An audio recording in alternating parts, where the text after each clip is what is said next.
Pričam ti svaki dan, pod bilim dugnom biju, naš Kuzma i Damjan.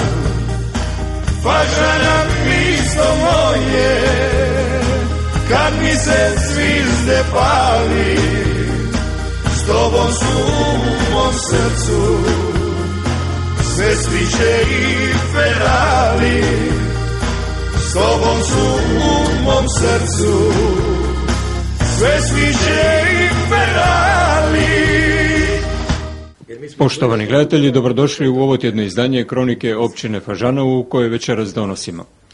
Općinsko vodstvo odlučeno namjeru urediti i prometno povezati Fažansku ulicu Matija Vlačića. Obavljena mjerenja elektromagnetskog zračenja telekomunikacijske antene kod dječjeg vrtića Sunce. Formirana komisija za ciljane izmjene i dopune prostornog plana općine koje se donose radi realizacije budućih projekata. Povodom mjeseca Hrvatske knjige u Pulskoj gradskoj knjižnici predstavljen 5. svezak Fažanskog libra, a u Fažani je održan boćarski turnir za žene umirovljenice. Više o najavljenim temama u minutama koje slijede.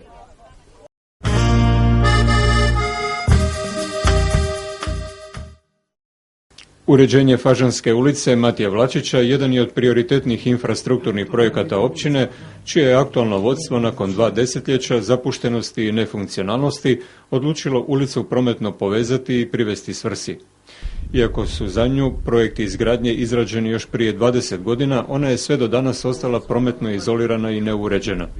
Jedan od glavnih razloga tomu je nerješavanje imovinsko-pravnih odnosa, odnosno nemogućnost postizanja dogovora općine sa pojedinim vlasnicima parcela, koji bi zbog trase buduće prometnice, dugačke 300 metara, trebali ustupiti dio vlastitog zemljišta. Matija Vlačić je najznačajnija ulica za Fažanu, za kompletno naselje općine Fažana i ona se zapravo sastoji iz 3 dijela. Ovaj dio ovdje gdje se sad nalazimo je najveći problem. Problem je sa izvlačenjem sa ljudima koji ovdje žive, njima su zapravo cesta im je došla do samog ulaza u zgradu, čak i do same zgrade. Znači ovo moramo riješiti, mijenjamo sada lokacijsku dozvolu, kad ćete to čuti od projektanta kako je to zamišljeno i mi moramo ovu situaciju riješiti do kraja godine. Mi smo sredstva obezbijedili i ova situacija koja se već 20 godina se mučimo oko tih cesta, ja mislim da je sad došlo do kraja. Što će se dobiti njenim uređenjem? Pa gledajte, cijeli će se promet koji se sad dešava preorijentirati na ovu stranu, a cijelo ovo područje ovdje, gdje je građevinsko zemljište, dobit će i na vrijednosti. Ovdje će ljudi moći graditi kuće, moći će se nešto dešavati, moći će se nešto i raditi, a ovako pogledajte na šta ovo liči. Ovo ne može biti ni kozja staza ni ovdje. Znači to se jednostavno mora riješiti. Na takav način će se i promet preusmjeriti sav na ovaj dio. Znači od Vodnjanske ulice iće na Pulsku ulicu i automatski će Fažana biti kudikamo bolje poziciji nego što je sada. Razrađeno je nekoliko varijanti prometnice, a o budućoj trasi i mogućim rješenjima projektant Drago Ćosić kaže: Prometnica je zamišljena kao 6 metara prometnica širine kolnika sa nogostupima širine 1,5 m obostranim. Međutim, evo kao što vidite, nalazimo se na jednom uskom grlu kojeg nemoguće je riješiti bez ulaženja u vlasništvo parcela. Znači sad se napravilo par varijantnih rješenja da bismo nekako sa ljudima, mještanima na ovoj lokaciji uspjeli riješiti proboj te prometnice. Da bi ona nekako u prometnom smislu imala jedan značaj da može povezati Puljsku prometnicu sa Galižanskom i dalje od Galižanske do Svetog Elizeja i od Svetog Elizeja do Vodnjanske ulice, da bi se promet mogao rasteretiti u središtu naselja Fažane ovom prometnicom u prometu prema Peroju. Upravo se na ovom najzahtjevnijem dijelu prometnice ne uspijeva postići dogovor s vlasnicima parcela oko obeštećenja i izvlaštenja manjeg dijela njihovog zemljišta.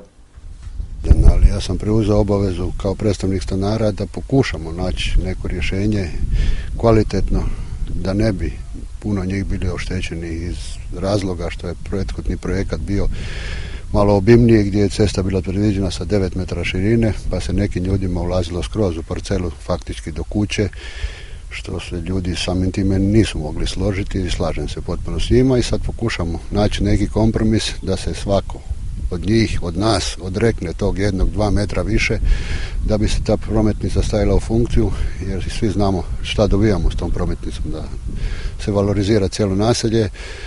I svi ti ljudi koji se žale da danas idu u trgovinu sa čizmama jer im je blato, što nema javne rasvjete, će dobiti na vrijednosti i parcele i kuće i sve skupa. Na kraju krajeva tu ima masu njih koji se bave turizmom, pa iznajmljuju turistima. Biće im kvalitetnije da taj turista dođe po nekoj cjelini kvalitetnoj i urbanoj, a ne da gazi po blatu. Gospodin Palunko je i sam za potrebe prometnice već ustupio općini dio vlastitog zemljišta kojeg ovdje posjeduje. Ovaj dio prometnice je sad u fazi planiranja, znači očekuje se neki dogovor sa mještanima, a drugi dio prometnice od Galižanske do Svetog Elizeja je u fazi izrade projekta, jer je tamo dogovor postignut sa svim mještanima i napravljeno je, parcelacija je sprovedena. Dakle, problem je ostao samo ovaj dio. Problem je ostao samo ovaj dio u ovom prvom potezu od spoja Puljske do Galižanske ceste. Na jednoj od općinskih parcela uz ulicu predviđeni su i stanovi iz programa poticane stanogradnje. Tu je jedna općinska parcela od 1700 kvadrata gdje je za sada predviđeno 2 stambene zgrade. Pokušat će se raditi i treća, zašto? Jer je jako veliki interes za tu stanogradnju. A i zona je takva da treba je iskoristiti, jer kao što vidite i sami, evo na terenu smo, tu je već izgrađena i oborinska i fekalna kanalizacija, treba nam samo javna rasvjeta i jedna kvalitetna cesta. Ja se nadam da ćemo jednim kompromisom, znači kvalitetnim, doći do nekog rješenja. Evo, gospodin, moj prethodnik arhitekta, je našao 2-3 solucije koje su dozvoljene zakonski, znači ne možemo ugroziti zakonsku regulativu i raditi neku cesticu kao za na njivu. Radimo prometnicu koja će biti u funkciji, koja će imati svoje ja, a svi znamo da ta cesta ima vitalni značaj za kompletnu općinu Fažana i žalosno bi bilo ako to ne postignemo, jer je općina kao takva odvojila sredstva ove godine u proračun. Pitanje je da li ćemo u narednih 4 godine biti uopšte u proračunu ako ove godine ne uspijemo to izrealizirati. U to se nadaju i u općini, ističući da je projekt spreman za realizaciju i da su sredstva osigurana u proračunu. Pa za ovaj dio, kompletan ovaj dio, mi smo u proračunu predvidjeli preko 1 milijun kuna da je najprije za izvršenje napravimo izvlaštenje i odmah bi za iduću godinu planirali izgradnju tih ulica, znači ta 3 dijela. U sklopu uređenja prometnice planirano je i rješavanje oborinske odvodnje te javne rasvjete, tako da bi ulica Matije Vlačića bila infrastrukturno kompletno uređena.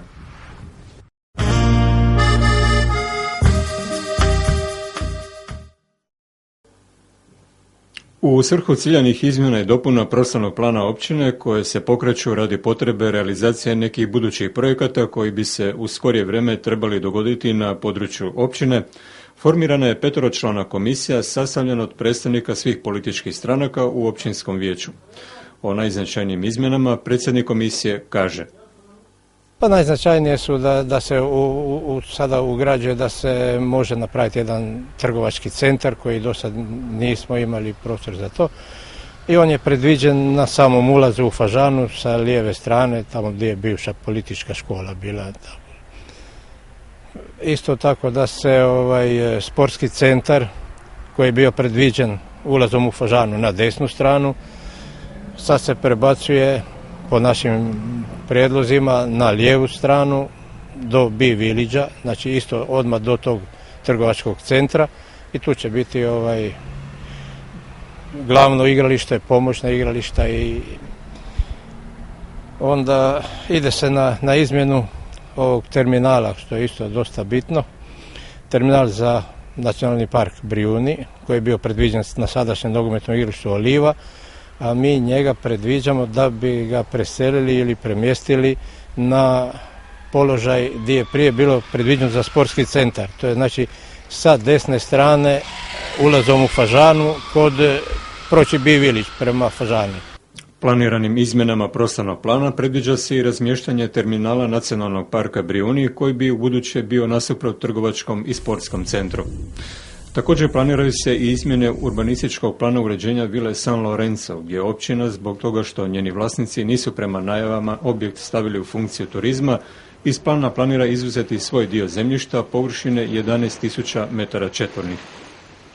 Mi bi taj prostor pripojili odmah susjednoj parceli koja je predviđena kao T2, kao apartmansko naselje, koja bi dobila i bi se oplemenila, bilo bi 11.000 kvadrata više, veća površina i to je odmah do Bee Village-a, graniči sa Bee Village-om. Na prostoru sadašnjeg nogometnog igrališta u centru Fažane planira se poslovni centar s velikim parkiralištem, a u ulici Matije Vlačića, o čemu je bilo riječi u prethodnom prilogu, osigurano je zemljište za POS stanove. Isto tako planira se i preseljenje kampa vatrogasne mladeži. Mi predviđamo da bi ga preselili odmah do tog terminala, znači kod ulaza u Fažanu, i da bi se tu uz taj kamp vatrogasne mladeži predvidjelo i da bude i vatrogasni dom za potrebe DVD-a Fažane. Nakon što komisija utvrdi izmjene i dopune prostornog plana općine, one idu na usvajanje u općinsko vijeće.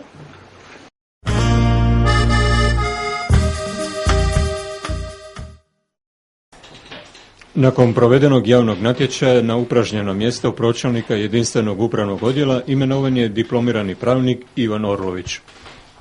Pa evo, prvi dojmovi su u redu, tek sam krenuo ovaj tjedan, tako da nema se tu puno šta reći. Posla ima, posao će se odraditi i to je to. Jeste li radili na ovakvim i sličnim poslovima već? Ja sam inače dolazim iz odvjetništva, radio sam taj posao 6,5 godina, tako da što se tiče bilo kakvih pitanja vezano za to sam detaljno poznat. Ovo je malo više upravni postupak s kojim sam također poznat, tako da tu neće biti problem. Jeste li zadovoljni sa ponuđenim uvjetima općine? Sa ponuđenim uvjetima općine sam zadovoljan, da nisam ne bi se ni bio javio na natječaj, uvjeti su u redu, blizina radnog mjesta je, ja sam stanovnik općine i nadam se u daljem radu, korektnom odnosu sa svim članovima općine Fažana i sa svim mještanima.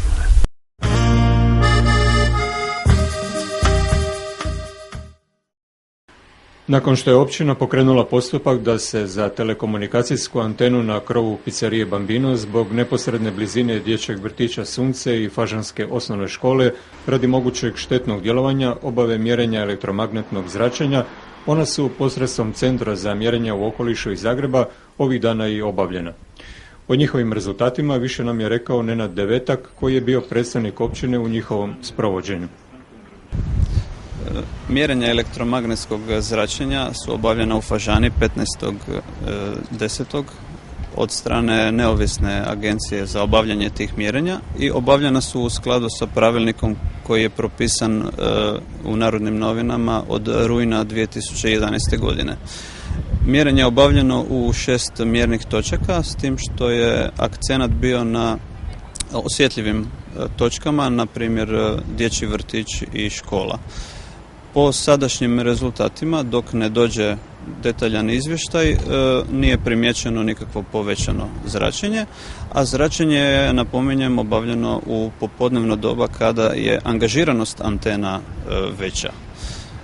Ja sam osobno bio zamoljen kao tehnička osoba da prisustvujem mjerenju od strane načelnice općine Fažana. Evo, kad bi službeno trebali biti dostupni rezultati? Pa očekujemo unutar sljedećih 15 dana da rezultati dođu na adresu naručioca mjerenja, a to je VIP, i koji će proslijediti rezultate općini Fažana. Nakon što ih dobije općina, rezultati će biti obznanjeni i vijećnicima općinskog vijeća.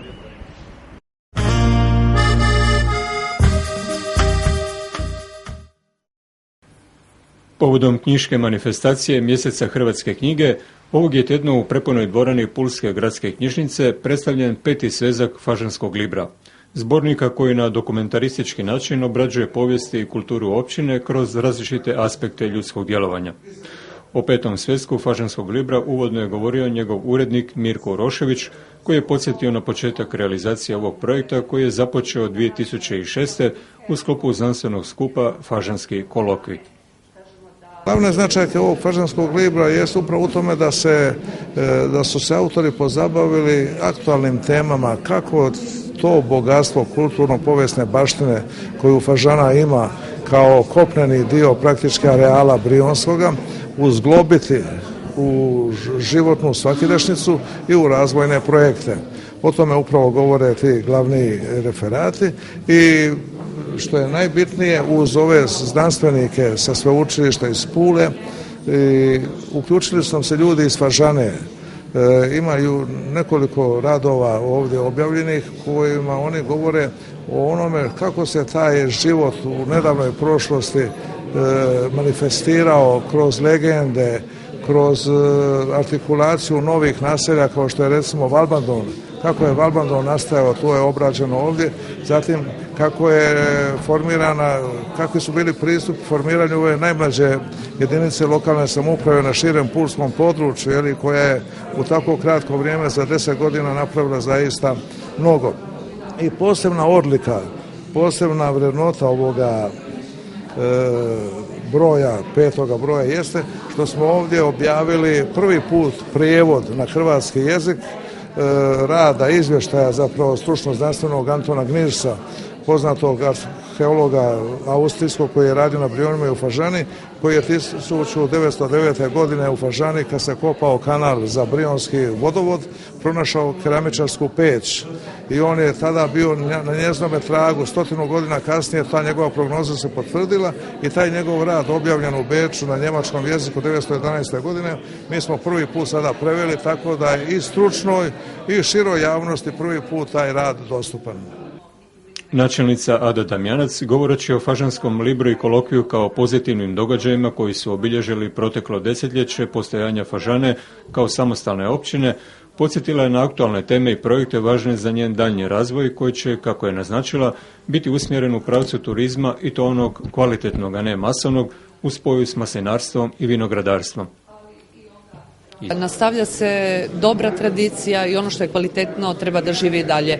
Fažanski libar ovaj koji je sadržava povijest, kulturu, tradiciju općine Fažana i mi smo mišljenja da ako se nešto ne zabilježi, nažalost to kao da nije bilo i kao da nije postojalo i radi toga da bi ostavili našim mladima. Evo, krenuli smo u nastavak tradiciju izdavanja fažanskog libra.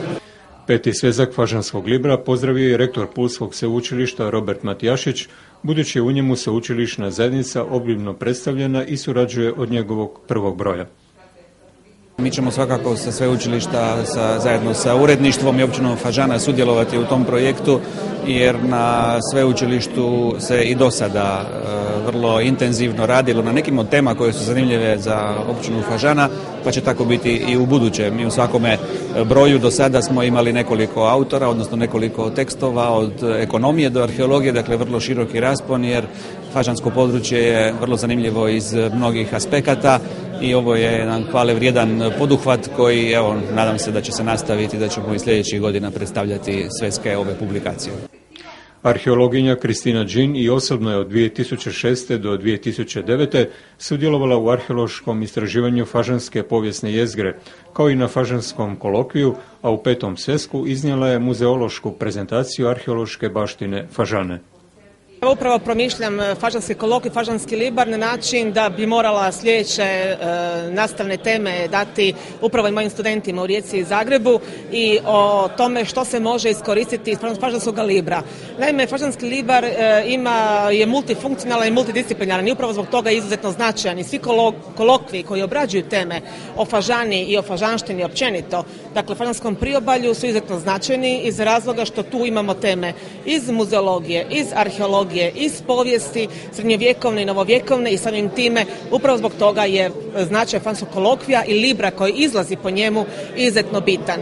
Naime, i u budućnosti upravo promišljanje kulturne baštine Fažane kroz jedan multifunkcionalan, multimedijalni centar, kao i ove libre koji će izaći, ja sam nadam jednoga dana biti i na netu objelodanjeni, da su upravo i literatura budućim naraštajima za proučavanje svega onoga što se dešava, ali jedna velika teoretska i značajna teoretska podloga upravo za proučavanje kulturne baštine i povijesti Fažane općenito.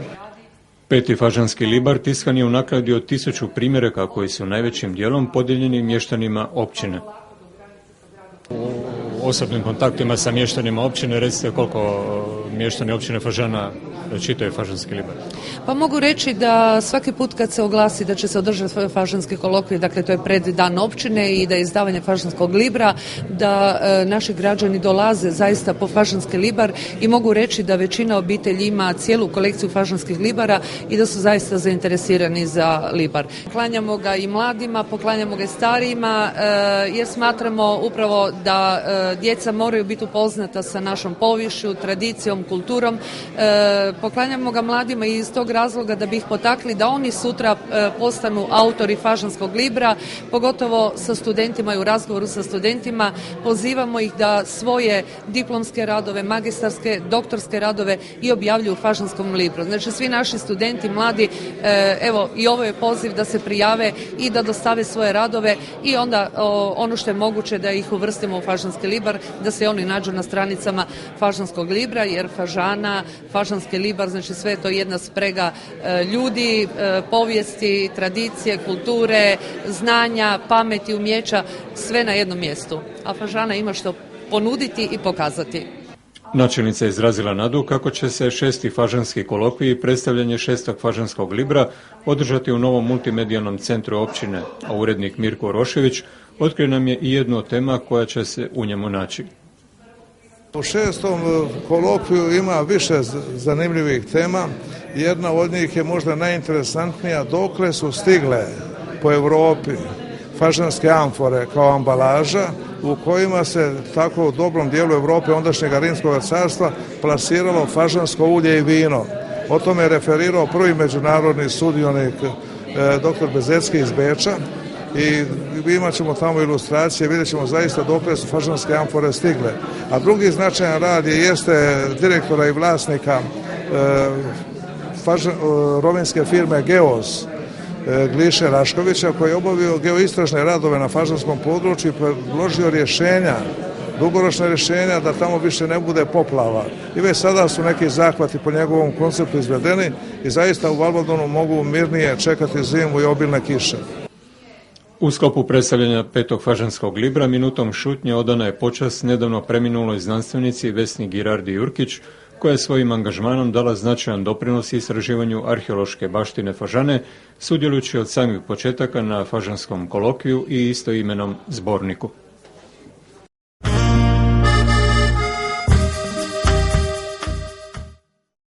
U sklopu 3. županijskih sportskih susreta Sindikata umirovljenika Hrvatske u organizaciji Fažanskog ogranka na malom bočalištu kraj dječjeg igrališta u Fažani održalo se natjecanje u bočanju za žene. Za sve sudionike natjecanja priređen je domjenak i kulturno-zabavni program u kojem su sudjelovali Fažansko kulturno-umjetničko društvo Ulika, 3 plesne točke te plesni studio Rosa Latino iz Pule. Natjecanje je otvorila načelnica Ada Damjanac.